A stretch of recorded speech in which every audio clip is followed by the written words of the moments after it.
attained than what we have encountered in our hometown. We now know that far more nefarious things are going on behind the scenes than what we the people have thought, and it demands further investigation. Let it be known that some of the leaders we have elected to our state, and obviously at our local positions, have prolonged or tried to derail our efforts to protect the God-given rights of our owners. It is patriots of this country and of this parish that began this process 6 months ago in March of this year, meeting stark opposition even before it was brought to the council by Chairman Boudreaux, soliciting the opinion of an attorney that was previously worked for the police jury, and supposedly was granted a monthly retainer by the parish president without council authority, which ironically had to be ratified during our ordinance proposal. This is nothing short of a question on backdoor political tactics that are used by our parish president. A move which comes very close to malfeasance in office, had he and Mr. Boudreaux not found and rehearsed the defense of a small clause to save them in the parish charter. Now comes the interesting part. Attorney Garrett, contracted to write the charter, does not have a Second Amendment background history, along with our parish attorney. He does not have knowledge of Second Amendment issues, which he plainly stated suddenly become Mr. Boudreaux's champions of constitutional law because of their liberal view on gun rights that fit his agenda. How convenient and how coincidental is that? The people believe that there are no coincidences here. I think the question should be asked, for what reason would someone who claims to be a supporter of our Second Amendment try to derail our efforts at every turn on an insurance policy that backs up the right to keep and bear arms? Keeping in mind, this is well within the limits of the council's power as described by Attorney Beatty. The answer is his personal agenda that goes against the very reason the parish council was created, which is to serve the people of Pointe and not a group of selected few. Nevertheless, with firm resolve and agreement from a majority of the council members, Mr. Watkins, Mr. Soudier, Mr. Lacoste, Mr. Gaspar, Mr. Barrow, Mr. Jarrett, we move forward by Mr. Kurt Jarrett requesting a third-party attorney to do research on a viable ordinance that would prevail if it would go to court. A very patriotic move on the council's part. I would like the public to keep in mind that all the while, Mr. Boudreaux claims to have wholeheartedly supported our Second Amendment, claims it was a waste of taxpayer dollars, when taxpaying patriots offered to pay privately to have the research done. And still, Council Members Boudreaux and Mr. Bazille voted no. But the people prevailed with a patriotic vote of 6-2 from the rest of the council for third-party research to be done by Mr. Jim Bailey. I would like the public to take note that a resolution was passed by the council in support of the Second Amendment that Mr. Boudreaux submitted. But we feel that it was nothing more than his attempt to silence the people and prevent further research and opinions leading to stronger protections of our rights. I know other council members saw through Mr. Boudreaux's charade, granting the people, which they serve, a majority vote in favor of research. As patriots of this country and of this parish, citizens and council members alike got together and gathered as much information as we could and voiced our concerns and opinions to Mr. Bailey for him to take into consideration to give a solid legal opinion on what he thought would prevail in court. After he found it, what he found after extensive research that far surpassed his allotted time, showing his eagerness and dedication to our rights, seems small at the moment, but it will become the glue that will bind the partnership between the council, the law enforcement of this parish, and most importantly, the people for which they serve, through accountability and non-compliance. With the council declaring that funding shall not be provided to incarcerate any law-abiding citizen of this parish that would be arrested under unconstitutional gun laws that may come into play, it sends a clear message to the people that efforts are in place to protect them and also lets our sheriff know that the council not only strongly supports the people's Second Amendment rights, but it holds itself accountable as well. You're supporting our sheriff's efforts to protect Coupee law-abiding gun owners. For the naysayers that have said the government or authorities can't take arms to protect people from tyranny, I direct you to the attention of the audio you just listened to. It took place in this very state, spearheaded by an individual that used to reside in this country. The battle for freedom, and specifically our gun rights, is still being fought today. In 1776, a line in the sand was drawn and founded in this country.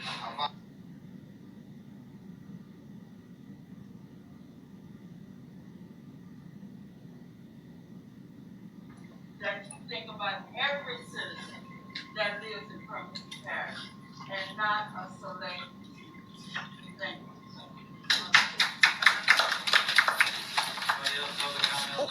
It's okay, you're fine. Go ahead. Sorry. I'd like to draw a little bit more. Before it continued to be felt, this ordinance simply said you cannot own the body. That was in place before this ordinance was ever in place. This ordinance does not supersede any way.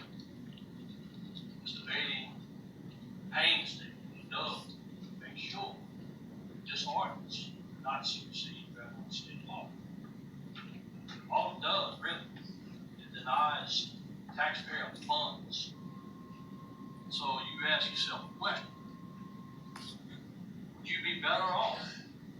Now, let's just say the levee breaks tomorrow. We got a Katrina type situation, or we have a situation that we had in 2016. Maybe there's federal government comes in, FEMA, they want to go around and grab guns. Would you be better off having your tax money assist them in doing that, and having the sheriff assist them in doing that, or let them be on their own and figure it out on their own? There'd be opposition from this parish council, from the sheriff, and even people of Pointe Parish. When I say people of Pointe Parish, I mean entire law-abiding people of Pointe Parish. All people of Pointe Parish. This law affects all, whether you hunt, you have a gun by your bed, or you like to go to the range and shoot. You got skin in this game. It affects all people in the parish. Now, as far as convicted felons go, the state decides whether or not you're going to own a gun, and the federal government, not this law. This law is not decided, or this county. That is the court system. That is the judiciary system that decides. Not this ordinance.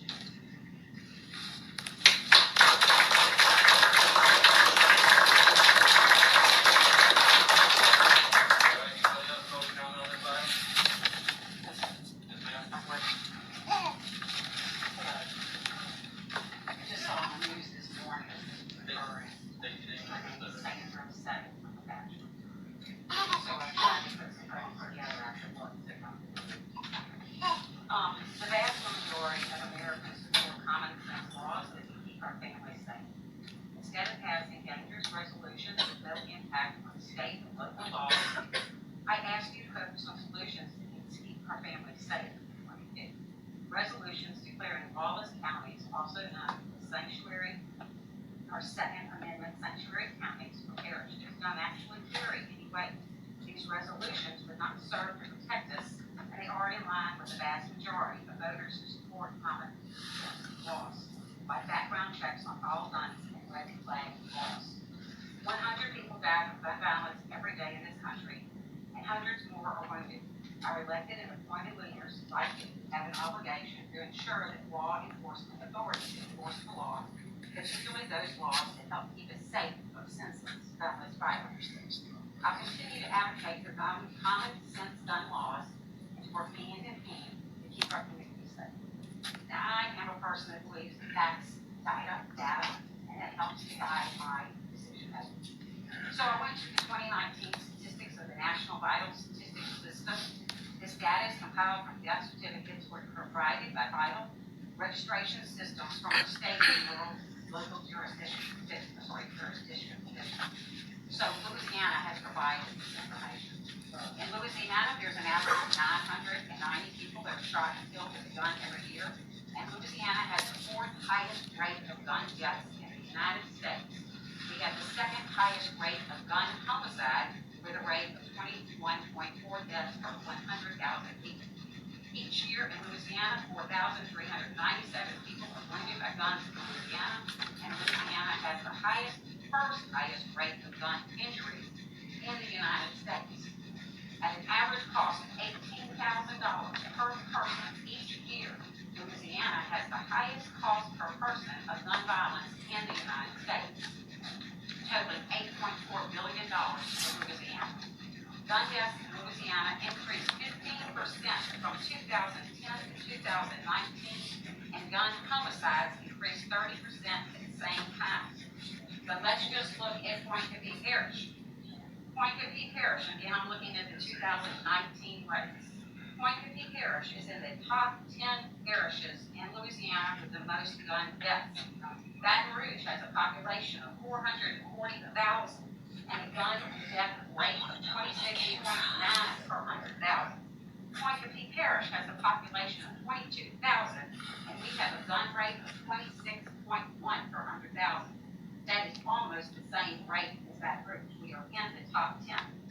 Now, I believe in common sense gun laws that can keep us safe, such as the concealed gun permit. I believe that this all started because that was coming up in our government veto list. This mayor brought this to a head in my opinion. I believe that permitless carry legislation would strip the state of essential permitting and training standards for carrying concealed guns in public. It would allow people to carry concealed loaded handguns in public without a background check or any safety training, dismantling Louisiana's culture of responsible gun ownership.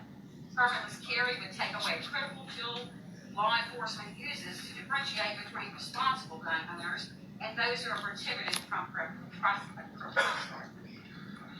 carrying guns or having them in public.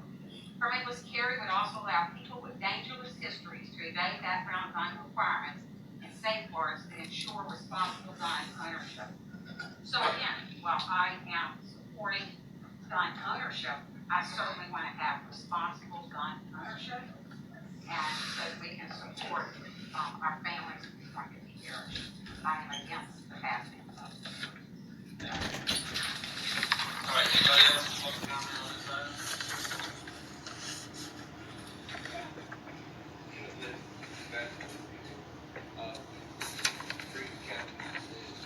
The ordinance has nothing to do with, carrying, concealed carry. You can walk in Walmart, I grant you, pull out 100 people and none of them, half of them don't have a gun on them.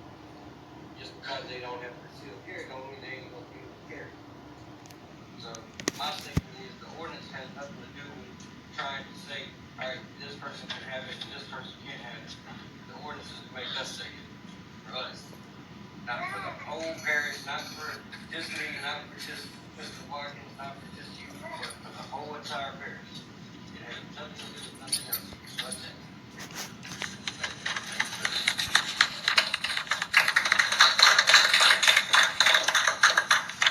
I just go in and talk about this topic, but I missed it. I'm trying to understand. Sylvia Williams, now Community Road, residents,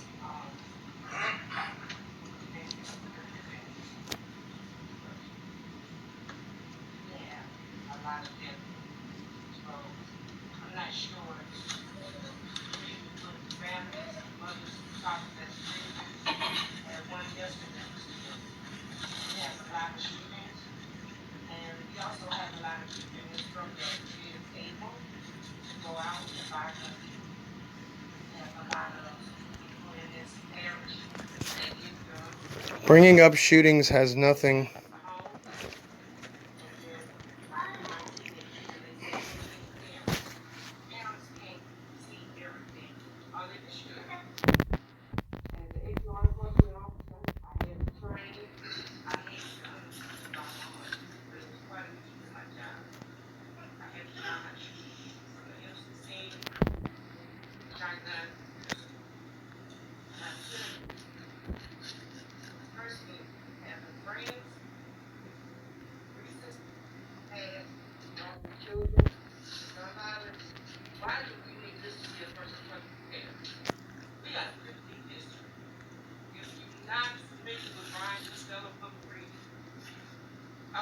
Walmart in 2016, right before the flood. I was at Walmart working, got out of law enforcement. They had me in the sports department. We sold out every book. I couldn't understand why. And I wasn't seeing, and I'm mentioning about race, I wasn't seeing anybody that I know buying these books. And I tried to figure out the reason why. 2016. Here we are in 2020. Same kind of situation. And this is about, we want to be a first.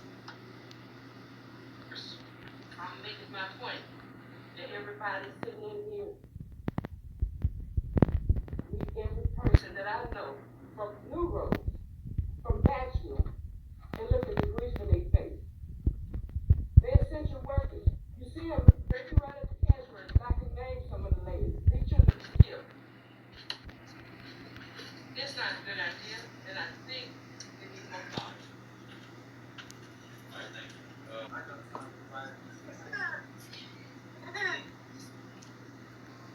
We can't go wrong, the first thing we can go sign, the first thing we can't go wrong. I believe the first thing. The second one goes on. Everybody can hear it. Yeah. All right, thank you, Councilman Bazell. Any other comments from the council? Nobody? Again? I wasn't gonna say much, but I'll say a few things just to try to clarify some things. I agree with Councilman Bazell. Last people that got up here, this ordinance, yeah, I would venture to say that, 80% of people here that are in here for this ordinance have no idea what it is. Just my personal opinion after what I'm hearing, some of these people speak. I would like to address, Mr. Sagal's comments, at least one, I'm not gonna address all of it, it's you. But, the reason that this took so long, in my opinion, well, not my opinion, it's pretty much that. The reason this took so long to get passed, we've been talking probably about 4 months now. Because the people that this group came to, in order to get this done, didn't know the process. That's very much what happened. Trying to get an ordinance introduced and down the road, they didn't know the process. There's a process, the government, there's a process, parliamentary procedure, they didn't know the process. That's why this took so long. Y'all thought this could just be a snap of the finger type deal, that didn't happen. I'll make a couple of quick statements and we'll move on. Even though I believe that this ordinance essentially is, like I said before, it really has very little legal merit in the court of law. I feel obligated to vote for it. Why? Because the 80% of people in this room, or the 80% of the people that use media, read the magazine, read the paper, they don't know 80% what this ordinance says. they're going to see a title in the headline paper that says Second Amendment, and Councilman, whoever his name is, voted no for it. So this person automatically gets the Second Amendment. That is completely ludicrous. All right. You did mention this lady, I forgot her name, got up here early, talked about the resolution.